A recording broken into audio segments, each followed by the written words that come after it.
One of the most thrilling parts about the Audrain collection is bringing this Cooper Monaco King Cobra here to the Amelia is the reuniting of this car with somebody who was very much involved with its creation, and I say legendary just to embarrass him, but he's legendary, Peter Brock. Peter, I mean, we were having a conversation before about the fact that we both love cars, but the history of the cars absolutely is what's so important, and the people that are involved in it. And you were most active as a young man. You're still incredibly active now as a mature man.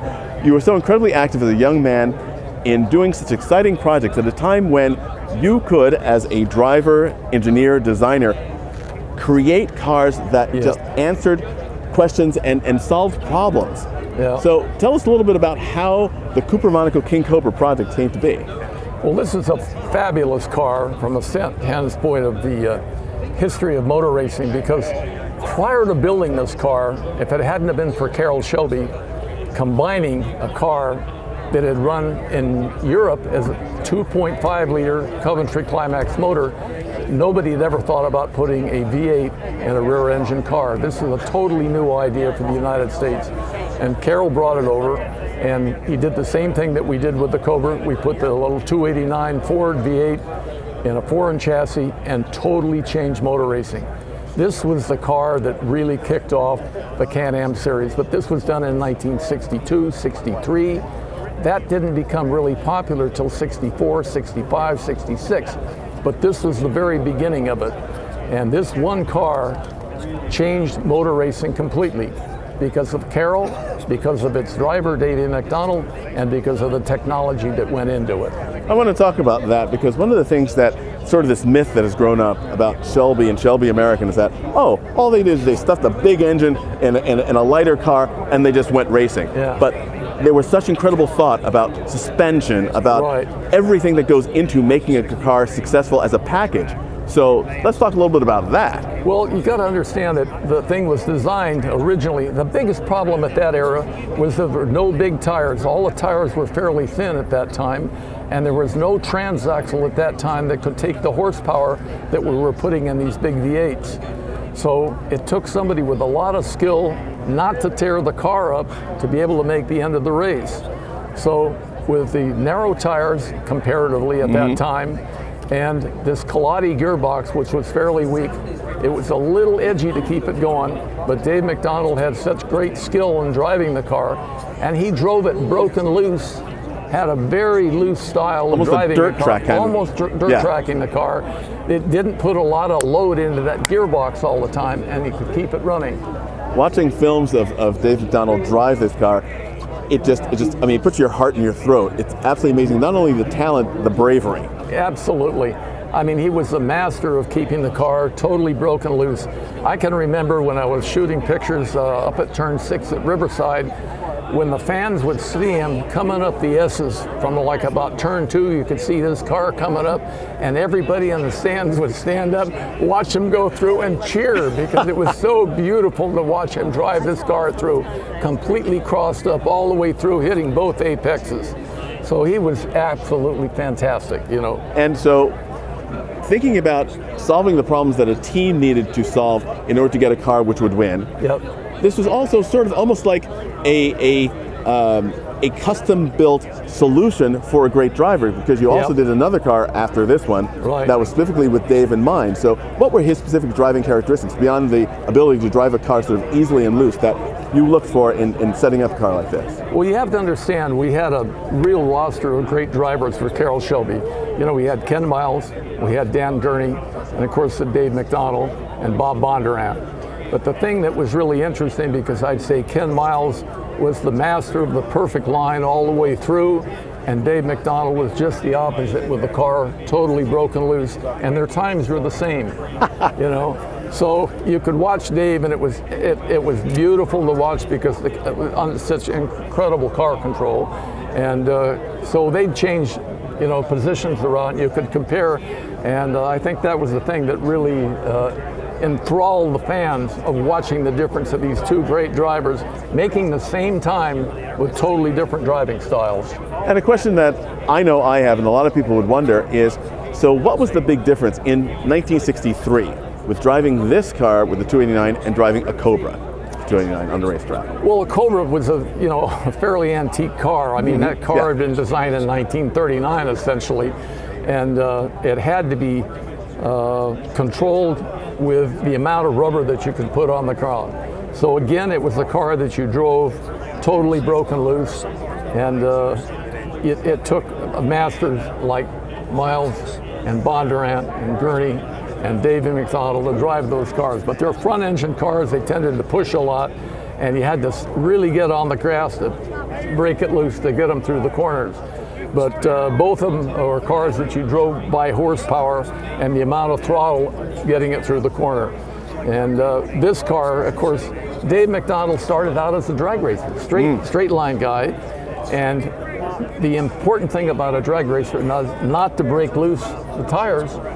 So he knew on the very edge of what was going to break loose, and he could drive that thing and began to learn how to do that through the corners. And that was the thing that made him such a master. And he was just fabulous to watch. And with restoring a race car, as we've done here, it is so important because race cars evolve, obviously, as they go through, and their productive performance life as well as afterwards. And so when this car was acquired by the Audrain Collections, it was a very pretty, very shiny car, but we knew it wasn't really representative of any specific time period of its history. Right. And deciding to restore a race car, you have to sort of pick that moment. You have to pick a race.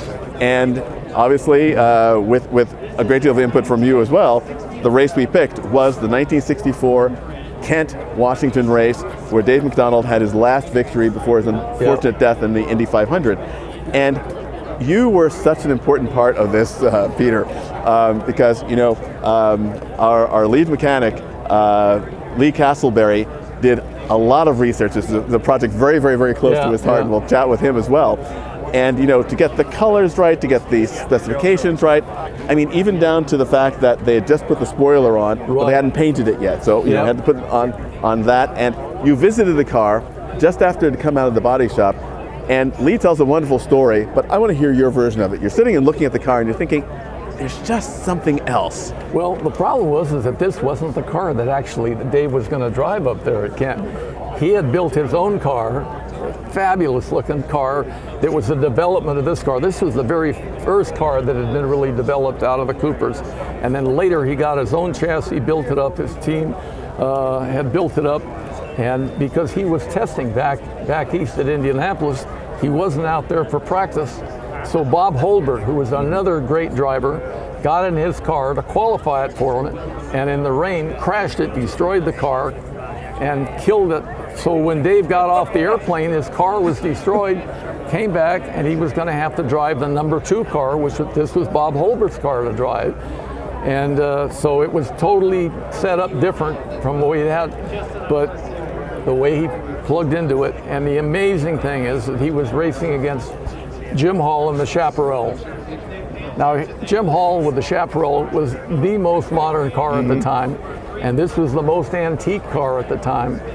And these two guys had an incredible race. They lapped the entire field. All the rest of the cars, they raced against each other, and Hall really had the advantage with the later car. But toward the end, and I mean, they were swapping the lead several times. Hall finally blew up just toward the end of the race, and Dave won the race and stopped around and picked up Jim Hall, and they both came in at the death. And this was the last race that Dave McDonald drove before he went to Indianapolis and was killed in 1964. So this car is history all the way you look at it, from the standpoint of technology when it was first built, who was the idea of putting it together was Shelby, and of course the crew that we had that did it.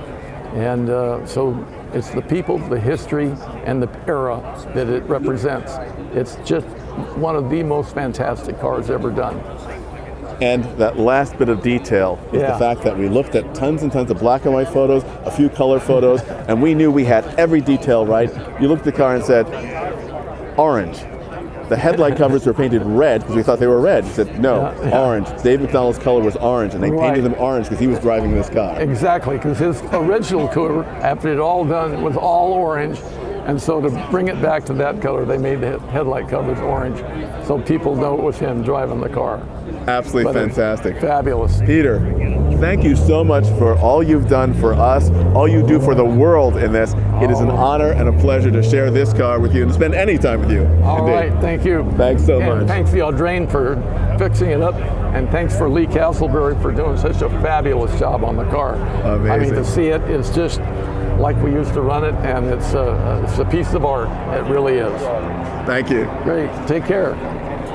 We were just talking with Peter Brock, the brilliant designer, and he and I both mentioned Lee Castleberry, the head mechanic of the Audrain collections, and somebody who I met in 2016, and the very first in-depth conversation we had was about this car. Now, it looked very, very different then. Yeah. It was completely stripped off. I saw the bare chassis and some body panels sitting by the side, and Lee, you had embarked on presenting a proposal for restoration that I helped you with because I supported every bit of your vision on this. And I know this is a project that is so incredibly exciting for you. Tell us why this car is so exciting for you. I mean, it's one of the original Carroll Shelby team cars. It's the most original. But first and foremost is the fact that Dave McDonald won his last race in this car 10 days before he was killed at Indy. And you know, the fact that him and Jim Hall, who were arch enemies on the track, were great friends, and they rode together and celebrated at the end of the track in a victory lap together. And then you just wouldn't see that today. A different world we live in today. Yes. And of course, your background with restoring classic cars, building hot rods and customs and racers, you have you've got a great sensitivity to what is original, what works, and also usability. One of the things at the Audrain, obviously, in our mission to preserve, celebrate, and share automotive history is that all the cars in the collection have to be able to run. Not to build something pretty that sort of looks shiny and nice. In fact, it was a thrill to unveil the restoration in raucous noise during the 2021 Goodwood Festival of Speed, where David Donahue unleashed it on the hill.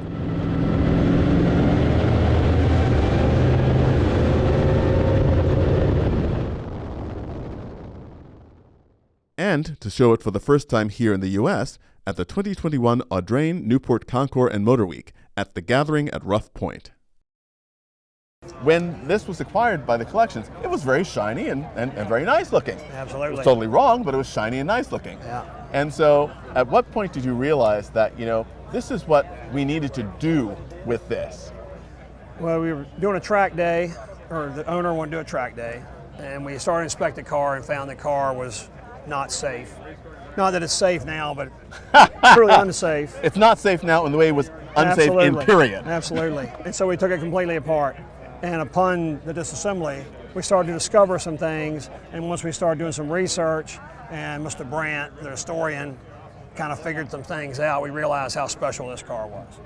And it was very interesting because, as I mentioned with Peter, and you and I have had long conversations about in your history, you know that restoring a race car is in picking a moment in its history. Absolutely. And we were incredibly fortunate that you discovered in the work that you were doing that this is one of the, if not the most original Cooper Monaco King Cobras extant.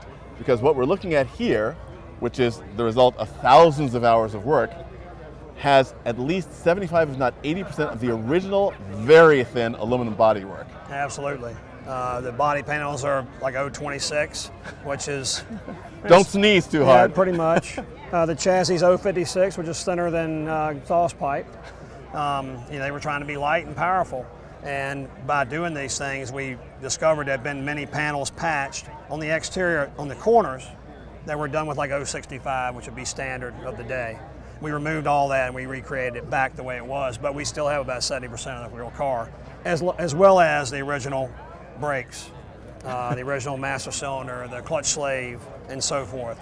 Not to mention the original injection, the Colati T37 gearbox, and the 5-bolt 289. So yeah, it's very, very close, very close. And for me, I know, as for you, restorations are wonderful, but it's the research that makes them really so much fun. It's poring over thousands of pictures and figuring out, well, this looks like this car, but it's actually, oh no, wait, it's the race after because the spoiler is now painted and the slightly different sponsor stickers. I mean, even the detail of the sponsor stickers. Yeah, You had to create those. had to create. The auto light was easy. Castrol, the micro lube, we had to get really, really creative, for lack of a better word. But the biggest thing was deciphering through all. We had over 200 photographs from the Henry Ford Museum, as well as other sources. And these cars, the numbers changed every race, and they changed bodies every race, so you couldn't go by the number. You had to go by detail. Right. And then when the bodies are off, all the chassis were different. Subtle, but different. And this is one of the first chassis, so a lot of the modifications were just done by hand at the Shelby shop. But this car went from a new chassis at Jack Cooper's shop in March of '63 to a car on the racetrack with a different powertrain in May of '63. So. And we must mention, of course, our great friend Rich McDonald, Dave McDonald's son, Absolutely. who was so incredibly invaluable as a Absolutely. resource, and again, as a support, because what he has done to yes. really continue the legacy of his father and the memory, because there were so many people. One of the things I hope this video does is between you and Peter Brock to get people to investigate Dave McDonald, because he was one of the Amazing. most brilliant drivers of the period, and what could have been had he yes. lived the next decade is just almost unimaginable. Well, I mean, he was drifting when it wasn't drifting. And the reason he drifted this car was the brakes were not great, the transmission was soft, so he just kept it in high gear and he never let off. And nobody else drove that way. So, I mean, he just won about every race he had. He raced stock cars, drag cars, the Cooper, the Cobra. I mean, he raced everything. He was a driver. He was a driver. He was a driver. Yeah. And one of the things that makes this car so incredibly special is, as you mentioned, its scariness. The power to weight ratio of this car is ridiculous. It is You mentioned the ridiculous. really thin bodywork, the thin chassis, a very powerful Ford V8 engine, and you were just talking about driving it over to the show field here at the Amelia from the trailer by the airport. What was that experience like? Well, I mean, the road was wet, but, you know, we're coming down Amelia Island Parkway, and I got a Hudson following me, that our other car here at the Concours, and he's my lights. And I'm trying to go slow enough he can keep up with me, but in low gear, it idles at 1500. At 1250, I'm running 45 miles an hour. So it's, you know, 45 ridiculous. miles per hour at idle. So think about Dave McDonald drifting this at 125 miles per hour through the turns at Pacific Raceway, and you get Absolutely. an idea of the talent that this man had and the capability of this car. Yeah, ridiculous. It is absolutely amazing, and I know that I am so grateful for having been a part of this project with you and watching you bring this along, because I know that it's been very close to your heart, and to see it here, it just must be amazing. This is a big day, and it's a big day for everything. Of course, that piece of history has not been told. The Ford versus Ferrari movie starts where this ends. It's just a little blurb in time with Can-Am and U.S. Road Racing Championships that needs to be told, and hopefully it will be.